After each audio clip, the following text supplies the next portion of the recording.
अंतिम समय में, अंतिम यात्रा में राम नाम सत्य है क्यों बोला जाता है?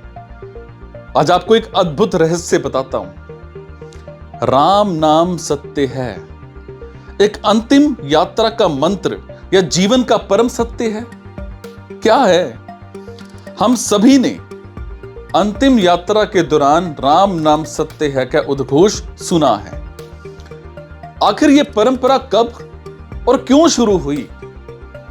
इसके पीछे गोस्वामी तुलसीदास जी से जुड़ी एक अद्भुत कथा प्रचलित है। एक प्रचलित कथा के अनुसार एक समय की बात है जब गोस्वामी तुलसीदास जी अपने गांव में रहते थे। वो हमेशा प्रभु राम की भक्ति में लीन रहते। उनकी अनन्य भक्ति को देख करके घर वालों और गांव वालों ने उन्हें ढोंगी कह करके घर से निकाल दिया। तुलसीदास जी गंगा तट पर रहने लगे और वहीं प्रभु की आराधना करने लगे। यह वही समय था जब वो रामचरितमानस की रचना आरंभ कर रहे थे। उसी दिन उनके गांव में एक युवक का विवाह हुआ।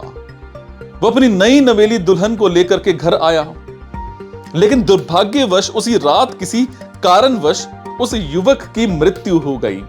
घर में कोहराम मच गया।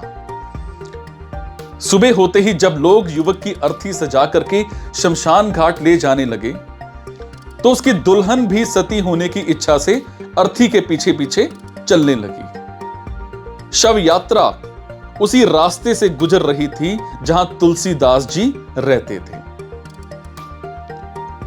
दुल्हन की नजर तुलसीदास जी पर पड़ी। उसने सोचा, पति के साथ सती होने जा रही हूं, एक बार इन ब्राह्मण देवता को प्रणाम कर लूं। वो नहीं जानती थी कि ये तुलसीदास हैं। जैसे ही उसने चरण स्पर्श किए, तुलसीदास जी के मुख से निकला, अखंड सौभाग्यवती भव।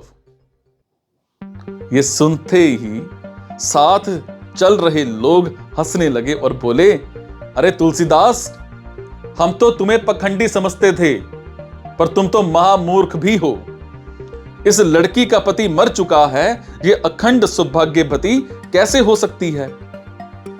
तुम भी झूठे और तुम्हारा राम भी झूठा।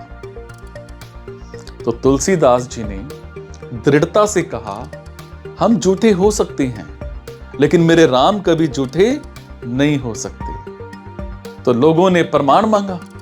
तो तुलसीदास जी ने अर्थी रुकवाई और उस मृत युवक के पास जाकर के उसके कान में बोले, राम नाम सत्य है।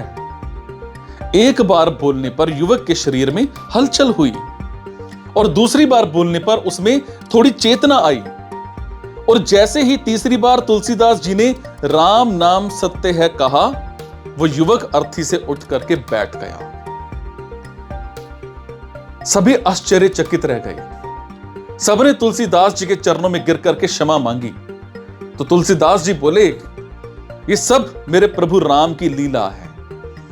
अगर आप लोग इस रास्ते से नहीं जाते तो राम के नाम के सत्य होने का प्रमाण कैसे मिलता? माना जाता है कि उसी दिन से यह प्रथा शुरू हुई कि अंतिम समय में सिर्फ राम का नाम ही सत्य होता है, बाकी सब नश्वर है। जय सिया राम।